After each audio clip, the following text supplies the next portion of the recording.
Hello, I'm Ronnie Eldridge. Welcome to Eldridge and Company. We all know that elections are about the future, but what do we think the future of this unprecedented election will be? I can't think of anyone I'd rather talk with about this than Katrina vanden Heuvel, the editor and publisher of The Nation, and happily, she's my guest. Welcome. Thank you, Ronnie. I don't want to interrupt the flow, but The Nation is the oldest regularly published weekly, we call it a magazine? We call it a magazine, media, whatever. in America. In America. And in 1865, it stated its mission was to uncover all what? To expose corruption, right. abuses. And something about the uses of other propaganda or media. To be independent of any party or organ. Right. But what is really, I think, important at this time, I think of this on good days as a movement moment, is that The Nation was founded by abolitionists. That's so interesting. Committed to ending slavery, who understood that one needed radicalism, going to the root of the problem, in a system where so often that's avoided, averted. And so it launched with a commitment, and it has survived. And I think it survived partly, because it stayed true to its mandate and mission. But how often have we gone to the root of the problem? And do we expect there's going to be an opportunity to go to the root of the problem after this election? So we are sitting here in this general election, which has been more about insults than ideas.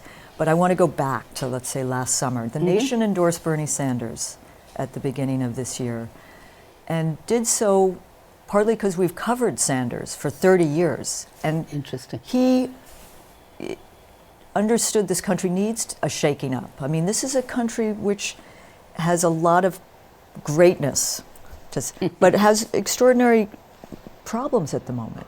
And I think Bernie Sanders understood what he called you needed a kind of revolution, a political revolution, nonviolent, to shake up the money corruption, the establishment corruption, to speak, and he spoke to younger people, Ronnie. I think he won 70% of the younger vote.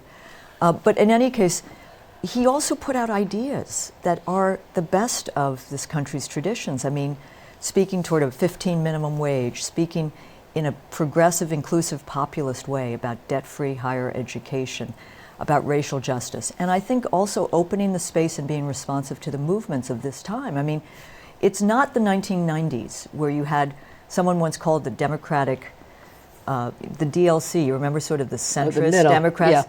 Democrats for the leisure class. I mean, you've seen a shift, partly because of the conditions of our time in this country, demographic, economic. But there are economic justice fights now that would not have been waged in a neoliberal time. And I think Sanders caught the mood. I think Elizabeth Warren could have stepped in. What Sanders did was reveal the mood of a country, eager for change, unhappy with its current condition, stagnant wages for 40 years for many. And he revealed that passion. We've seen someone else reveal uglier. Right, the same thing. Passions, right. Not the same, but a lot. So I think the first stage, whatever, the primary, the Democratic primary, was one of ideas. I mean, when Bernie Sanders got attacked, by the way, in that first debate, I think, he said, enough with the damn emails. People are sick and tired.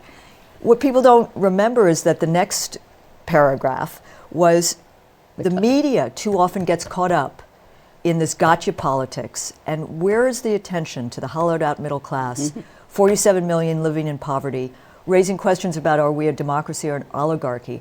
And that's what Bernie Sanders, and I think a lot of the young people who waited for hours to hear him give an hour lecture, he treated them seriously. He didn't pander. And so millions of people met ideas that they hadn't heard on their cable TV, on their TV, and I think just for that, we're a different country. Someone said that he not only moved the party, the Democratic Party, toward the progressive left, but he moved a generation. And that's the future. That is part of our future, this millennial generation. The hope is, Ronnie, because we've lived for several months now with scorched earth politics, do they just tune out, drop out, because they look at politics and it looks ugly and they don't self-serving. Like politicians. Right. So how we revive a sense, I think you do it in the connection between the movements and electoral politics. I think people have to see that their interests, the conditions of their lives improve, their interests are reflected in the electoral arena. And, we have one of the great voting rights correspondent, Ari Berman, whose book, Give Us the Ballot, was reviewed by John Lewis in beautiful words. But this is the first election in 50 years being held without the full protection of the Voting Rights Act because of a Supreme Court, right-wing Supreme Court, which gutted it. I think there are, particularly African-American constituencies, understand the power and that the right to vote is a power. I think young people of all kinds aren't so clear because of this disgust with the system. And I think we need to revive a sense that there is a connection to people's lives. When you think about it, there's been much more organizing in local community groups and in local communities. And that's what drove the wage increase and all the stuff about scheduling of work and everything else. But that's always been how we bring about change. Absolutely. Is that there have to be people outside and there have to be people inside responding, right? Absolutely. To put a wonk on it, it's inside, outside. Right. And I think you're right. In this city, and it's the classic, states are the laboratories of democracy, cities, but at a moment when there's such gridlock in Washington, D.C., we have seen Seattle was the home of the 15 minimum wage. We've seen in this city paid sick leave passed because of a city council that has progressive constituencies. But it's the movements outside, but you got to find those allies inside. And I sometimes feel So do you think the old-fashioned. Democratic Party, I have great reservations as to whether, in fact, they're going to really respond outside. Hillary, I think, has tried. Hillary, Bernie Sanders, my colleague John Nichols and I interviewed Bernie Sanders about a month ago. It was one of the first post-primary. Yeah. And, he believes that Hillary Clinton, his campaign moved her. Yeah, absolutely. And we have the most progressive Democratic platform in modern history, not so much on foreign affairs, but on domestic affairs. And why? Because Bernie Sanders, and I had to talk people down, the last weeks, oh my God, he's going to stay in, I said he wants to make sure that platform represents some of the core issues. Yeah. So it did, and it does. And so our role, both as journalists and organizers and activists, is to hold the party accountable to fulfilling those promises in that, some will say it's worth the paper it's written on, but I say fight for those values and fight for the issues. And I also think I'm hopeful that if the Democrats take back the Senate, you can have a caucus there, not just of Warren, but Russ Feingold from Wisconsin will be reelected, Jeff Merkley from Oregon, who is the only senator to endorse Bernie Sanders, and there are Sherrod Brown, that you could have a progressive caucus that could at least initiate and drive some legislation. Would either of New York senators be part of that? I think Schumer also understands where the wind is blowing. I hope so. People, I don't hate people in politics. I think it's too emotionalizing. Yeah. But I'm pretty clear-eyed, cold-eyed. And you have to move people. You have to organize. You have to put pressure. It's the classic, by the way, Roosevelt, we can go back in time. There's the famous story about Francis Perkins, first labor secretary, Sidney Hillman, the great labor leader, A. Philip Randolph, the great labor leader, coming to Roosevelt and say, do this, do that, do that. And Roosevelt saying to them, you go out and make me do it. Now, no one at Hyde Park can find this. So it's probably apocryphal, but it's real. Yeah, it has defined politicians, political leaders. So the challenge is to these younger people. And to the movements in motion. System. Yeah. And the racial justice movement. Bernie Sanders was not a paragon of understanding. Right. And they pushed him, and he met with and sat down, and his platform on racial justice in the end was really quite remarkable, as is in the Democratic Party platform. So what's going to happen in the Congress and what's going to happen with the Republican Party? Then how did Donald Trump become... So let me begin. The Congress, there's hope that because Trump is imploding and Paul Ryan, Mr. Weasel, the House majority, that he's stepping back. The problem, and not, Howard Dean, the former presidential candidate, governor of Vermont, and former chair of the DNC, had a really good op-ed in New York Times a few days ago about an initiative in Maine called Rank Choice. This is so unsexy, but until we have fundamental electoral reforms like ballot access, money reforms, ranked choice or proportional representation, or gerrymandering reform. We got an incumbent protection racket in the House. I think there are 30 seats that are competitive. So that, I think, is a problem, and we got to focus on long term. But the Republican Party, it's in civil war. I mean, the crack up. And I think Trump needs to be placed squarely at the foot of the Republican Party. I mean, he is a kind of Frankenstein creation of this party. He is his own beast. I mean, he's a creature of reality TV and the obliteration of the line between news and entertainment we've seen over the last decades.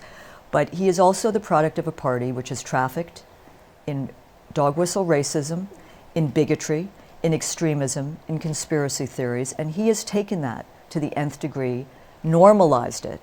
But let's not forget where, Nixon's Southern strategy, playing on white people's fears to foment ethnic hatred and bigotry.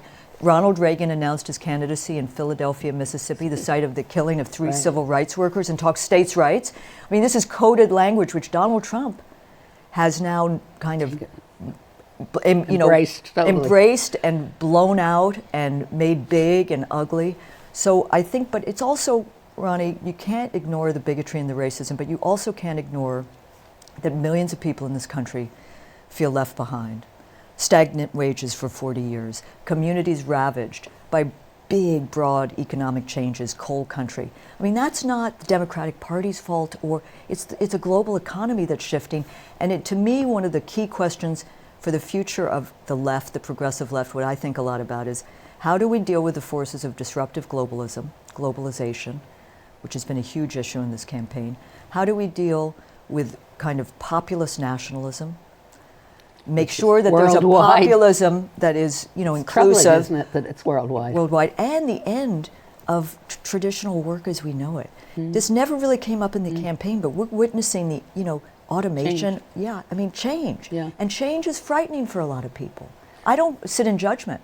And I think people feel they've been left behind, and there's an anger, and they see in Donald Trump, there's always the silver bullet, the simple. And he's speaking to those. And it's a change election. And Hillary Clinton represents the same. I mean, but even so when sad, she says that the idea of doesn't. having the first woman president, when she spoke about standing on the shoulders of Shirley Chisholm, of other women. But she's been in the news for so long, she represents the establishment. Yeah. Let's be less theoretical in a way. First of all, I just want to say Howard Dean, when he was the chair of the DNC, he was the strong spokesman of going into the states. 50 state and strategy. if the party had done that, we most likely wouldn't have had a lot of the things we have with the state legislatures. It's true. And there's a major commitment now to go back into the states, because the loss of state legislatures in the last 8 years is staggering. And that's where so much... And with a new census coming up in 4 years. But, we talked about some of the positive things happening. And there are positive things happening in cities and states. But look at North Carolina. And what the bathroom fight and the takeover of the state legislature, thanks to mini Koch brother Art Pope. However, I believe there are cycles of progress and progressive politics and inaction and reaction. There's a yin and a yang. So in North Carolina, you have the takeover, but you also have this extraordinary movement, the Moral Mondays. Reverend Barber, who's our civil rights correspondent now, he is creating a multiracial movement of economic and social justice that is truly really important, inspiring not only North Carolina but the South. But 50-state strategy, I think Howard Dean was right. Oh, absolutely. So we've got to do that. And the other thing is the kind of people we're electing. Yes. Does that come, there's a lack of courage. There's the a lack of courage. Republicans brought this on themselves because I don't know, the legislators are more interested in getting reelected than they are but in that's not standing new. a principle. It's not new, but it's almost more accentuated now. So, especially with the Trump candidacy. The Sanders movement isn't over. I mean, people should go to Our Revolution, the website. There's a list there of about 400, maybe I'm wrong, maybe 200 candidates who are running as, in that tradition. Jane Kim in California, Zephyr Teachout in New York State, Pramila Jayapal in Washington, Jamie Raskin in Maryland. There are others. And there are people in the Massachusetts City Council, but across the country. And I think the people I met... Are they all people who had primaries and won? These are people who are primaries or primaries in one. At this stage, primaries in one. Right. Will they win? But you know, sometimes you have to lay down the marker, and you need a field bench. You need a bench, and these are people who I think have committed to really being in the electoral arena. But you know, Zephyr Teachout is a movement activist. She gave Andrew Cuomo a run for his money. Pramila Jayapal was one of the great immigrant rights organizers, and she sees politics as about organizing, but she's inside. And where is she running? Washington State. She's running for Jim McDermott's old seat, and I think she is a real... So I'm just saying there are people who haven't given up, who understand that you can still inside, outside, who, like the great late Senator Paul Wellstone, who had ties to movements and understood the power of that. Don't lose those ties. And I think all of these people understand you build locally, you work, you organize. So my hope is that we see a new generation. And you know, it will be a new generation, Ronnie, because the Clintons assume she wins, but you know, it's really the Clinton dynasty. This is the last period of it, and I think who comes next would be a big shakeup. I don't think it's just people. Bernie Sanders, in our interview with him for The Nation, talked about the need for the Democratic Party to really shake things up. It's not, you know, 50 state, yes, but also it's still so consultant driven. Look how he used the internet. Look how he used small donors, spoke to people directly. We got to get the big money out of politics. I looked on the DNC online. The staff of the DNC is overwhelming. So many, you mean? Yeah, top heavy. Top totally. heavy, yeah. And also, but the role they play and how you infiltrate that to help affect I don't know. Well, you need a Howard Dean in that position to shake it up, who Right. understands, I mean, that the party has to find new ways if it's going to connect with young people. And that's both issues and organizing. And there's some brilliant people. I mean, but you can't just do slacktivism, as they call it. You know, Is that what they call it? Yeah, like the digital, just go online. Yeah. You have to also have people in the streets. You have to have real connections to communities and neighborhoods where you're making a difference. So what do we think the future is going to be? I'm worried. I mean, I think, don't hold me to this, but I do think sitting here today, it's been a tumultuous, to say the least, last 72 hours. I think Donald Trump has insulted about everyone in this country. You know, one thought when he insulted Muslim Americans, Latinos, disabled people, that would be the tipping point. But, you know, women, everyone has a mother, sister, you know, wife, and I think he's over the edge. So I think Hillary Clinton wins. Where does Trumpism go?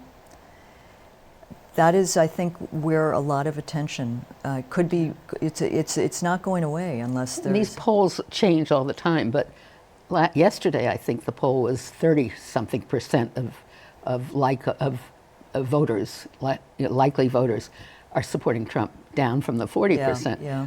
But I also worry that people aren't telling pollsters the truth. Yeah, the whole polling industry. I think we get a new to be poll too every much, doesn't 15 it? minutes. Yeah. There's money being made. Oh, and how? I think also for us as journalists, I have someone working on a piece about lessons learned from this election, because I said last summer, we're looking at media malpractice. I mean, the media, a lot of the media is turned on Trump now. But boy, I mean, you couldn't turn on cable TV last summer without wall-to-wall coverage of his rallies. And by the way, Bernie Sanders, you know, got 2 seconds, and the numbers on Trump's coverage, and it abetted. It didn't create him, because there's a soil in this country which was fertile but it abetted his rise. The irony now is that the reality TV star is going to go down on the sword of, you know, the very TV that created him. But he continues, because there are people who don't believe that, you know, they are being listened to, that they're being heard, that there is an establishment, an elite that does its business, and that there is a rigged system, not the rigged system Trump speaks of, which is dangerous, by the way, because if it's close, you come out and you delegitimize the election, which, you know, by the way, the right, It's already if you remember, talking about. well, I never forget McConnell said an hour after Obama was elected that their first agenda was to bring him down, which is to delegitimize the first African-American woman. But the rigged system, there is a rigged system. Bernie Sanders, Elizabeth Warren have spoken to it and have offered solutions. But a lot of people aren't patient, and I don't blame them, but aren't listening to solutions. They're listening to the anger. So that has to be kind of dealt with. And it's the disdain. it's the I disdain. mean, the Congress deserves, I guess, the decision, the verdict on their behavior, because it's been so bad. Except it's been too evenly spread. Yeah. It's Well, really, there's a false equivalence too. I Right. mean, I really think that and I don't blame people, but people don't fully understand how the Republicans have become such an extremist party, Right, exactly. and that it held hostage so much. And then And there's seven. Let's forget the other real problem. You had Robert Kaiser was on one of these programs. I mean, you have 7 to 10 lobbyists for each representative. unbelievable. No, I mean, you cannot deny this. Now, where are the, lobbyists for people, middle class? I mean, Elizabeth Warren is to be commended because she created her work. She was the godmother of the first government agency on behalf of working people, Right, of the people. consumer protection. Yeah, because we don't have, Yeah. you've got, Nothing. so, And also the drive always to arbitrate instead of the whole thing. Everything you can trace, right? Right. It's a So protection. we need, at The Nation, we try to do some investigation, but a lot of media, Ronnie, you know this, it's become hits, ratings, and covering Congress ain't sexy. Covering the corruption, those lobbyist nights, and so Trump gets, Trump, maverick, he's really anti-establishment. He sounded, he spoke on his stuff on trade. He's shaking up a Republican orthodoxy, which is useful. But then you look at his Energy Transition Committee, and Dick Cheney and the Koch brothers are smiling, Yeah, right? right. It's all these lobbyists. Right. And his military and the whole thing. Yeah. But the other trend, they treat it like a circuit. It's the judgments they have are on performance. They don't really talk about the issues. There's So- a study out. 60%, and this is generous because I think it's more. I think it's a Pew or Shorenstein, and it's been horse race coverage. Yeah. Horse race, Well, and so that's so why I'm saying. undignified But that's where also. Sanders, and not to just make it about Sanders, but Yeah. about people who come into politics and try to talk in compelling ways about the issues. Right. And that was exciting in the first Yeah, part of this oh, it election. was. And young people again. Yeah. Lined up and they wanted to hear about it, and so I think that has to be retrieved somehow, and there are different ways. It's not just through cable TV. And then the importance of the Supreme Court. so Favorite topic. but the right gets it. Like a Ted Cruz in the end Yeah. endorsed someone who basically accused Ted Cruz's father of being in cahoots with the Kennedy Yeah. assassination, but he did so because of the court. Mm-hmm. Now, I don't think progressives, Democrats, even in this election, have fully understood what's at stake. The next president may have up to 3 or 4 judges. Appointees. And look at what, since Scalia's death, we can see the impact on labor rights, environmental rights, reproductive rights. Reshape our world, our country. So there's that, and there's also the fact, anyway, so I think the court we'll see what happens with Merrick Garland. But, we talked earlier about money. It predates, I have to say, the right-wing court. The worst decision is Buckley versus Vallejo, which was 70. Anyway, that was where, money is speech. Mm-hmm. And then, of course, you have Citizens United, which was definitely the Roberts Court. And corporations are people. So, how, if you can begin to roll that back, though, again, this is cities and states. Our city, there are all kinds of problems, but is a different city because of the 6-to-1 public financing, Right. which you have a progressive city council, Right. and you have the ability to move things. It And does make you a see, difference. You have to see the connection. Too often it's good government, people turn off, goo-goo, but you're not going to get certain things if you have that block of money and interest. Also, on the cable stations, they've also brought in, they're trying to balance. It's so interesting, isn't it?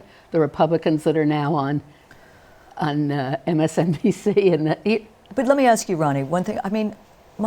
So it's not just the balance, But why do we have to hear from campaign surrogates? I know. You know, I mean, can we at least get analysts with a point of view? That's fine, exactly. and be honest about your point of view.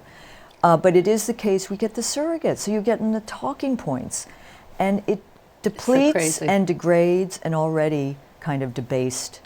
And they also say that Trump, his defeat, will be fertile ground for consultants. I don't quite understand what that means. Well, they're fertile ground for circular firing squads. I mean, what goes on inside that Republican Party. So, do you think the election is close? So, my father, who is my inspiration, and I trust, he's much more concerned. Now, is he in the last 72 hours? I do think there's been a change. But I do think some people who are not admitting to pollsters, they're people, and you know, I think New York City, where I live, is provincial. There is a world out there, and I try to read widely. I don't just read what you know fits my views. So I think it's tricky. It is the case that another reformers program for years was to abolish the Electoral College because it's not really, it's not democratic, right? Yeah.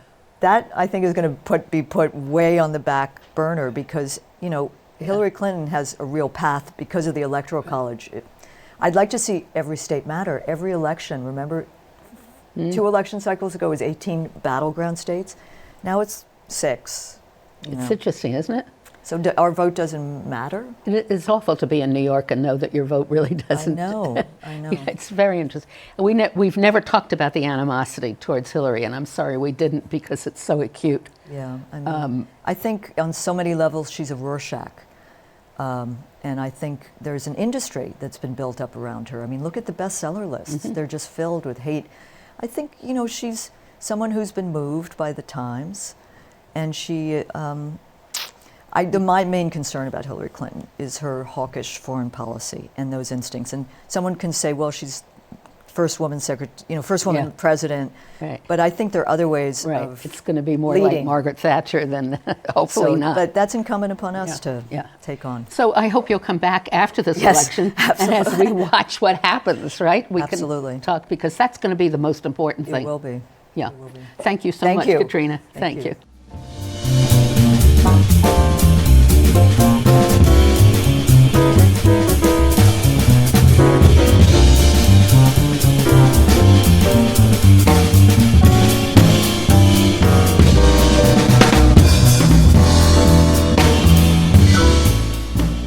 We at CUNY TV always like to hear from our viewers. So if you have any subjects you'd like to explore or people you'd like to hear, please let us know. Write to us at CUNY TV, 365 Fifth Avenue, New York, New York, 10016, or go to our website, cuny.tv, and click on Contact Us. We look forward to hearing from you.